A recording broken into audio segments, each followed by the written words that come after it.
बिहार में आजकल खाड़ी और रसीली पुल का मामला बहुत ही गर्मा गर्म बना हुआ है। यह खाड़ी रसीली पुल अमौर विधानसभा के अंदर आता है और अमौर विधानसभा जिला किशनगंज के अंडर में आता है।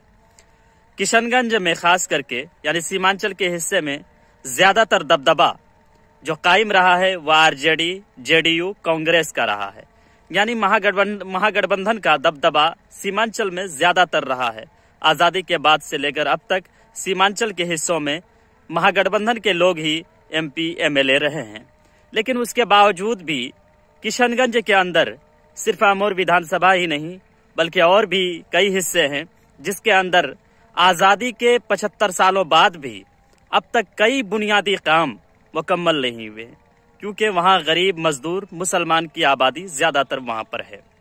अमौर विधानसभा में आजकल खाड़ी और रसीली पुल को लेकर लोग ज्यादातर गम और गुस्से में हैं। और उनका गुस्सा भी करना जायज है, क्योंकि बहुत ही दिनों से उस पुल का मामला लटका हुआ है। इससे पहले कई बार अमौर में जलील मस्तान 35 साल तक एमएलए रहे, जो कि कांग्रेस के नेता हैं। जलील मस्तान मंत्री भी रहे, लेकिन उसके बावजूद भी उस पुल का काम मुकम्मल नहीं हुआ। जेडीयू के सबा जफर भी वहां एमएलए रहे और उससे पहले भी कांग्रेस, आरजेडी का भी वहां पर दबदबा रहा है। लेकिन उसके बावजूद भी अब तक कई पुल और सड़क का काम मुकम्मल नहीं हो पाया। लेकिन पहली बार अमौर विधानसभा के अंदर एआईएमआईएम कदम रखता है, और वह भी एआईएमआईएम बैरिस्टर असदुद्दीन अवैसी के पार्टी के प्रदेश अध्यक्ष अख्तरुल ईमान, जो कि बिहार के प्रदेश अध्यक्ष हैं, वह अमौर विधानसभा से इलेक्शन लड़ने के लिए अमौर विधानसभा में कदम रख देते हैं। और कांग्रेस के नेता जलील मस्तान, जो 35 साल तक लगातार एमएलए रहे, उनको चित कर देते हैं। लेकिन उसके बाद लोग जब सड़कों पर आते हैं, कई मुद्दे लेकर आते हैं, तो सवाल सिर्फ अख्तरुल ईमान से करते हैं। अख्तरुल ईमान के एमएलए होने से सिर्फ 2 साल हुए हैं, और इस 2 साल में भी अख्तरुल ईमान ने बहुत ही काम किए हैं।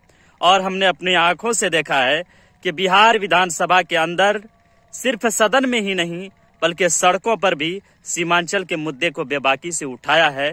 कटान धसान के मसले को भी, पुल पुलिया, सड़क के मसले को भी, बहुत सारे मसाइल को उन्होंने बड़े बेबाकी के साथ विधानसभा के अंदर उठाया है और उस पर वो काम भी कर रहे हैं। हालांकि ऐसी कोई बात नहीं है कि वो काम नहीं कर रहे हैं, लेकिन लोग ज्यादातर सवाल अख्तरुल ईमान से ही कर रहे हैं। कांग्रेस के नेता, आरजेडी के नेता से कोई सवाल नहीं हो रहा है।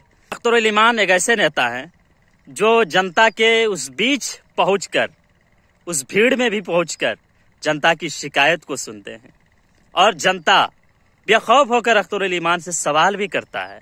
अख्तरुल ईमान उनके सवालों का जवाब भी देते हैं। यह है जमीनी नेता, इसे कहते हैं जमीनी नेता। काबिल मुबारकबाद है अमौर के लोग जिन्होंने अख्तरुल ईमान को कामयाब किया है, और उनसे हम गुजारिश करते हैं बार बार कामयाब कीजिए ऐसे लोगों को। जमीनी लोगों को कामयाब करना होगा, तभी जाकर जमीन का काम होगा। मैं आपका अजीज जिशान जिलानी, मेरे यूट्यूब चैनल बेबाक बोल को सब्सक्राइब जरूर कीजिए। हमेशा मिलेंगे बेबाक मुद्दे के साथ बेबाक बोल पर।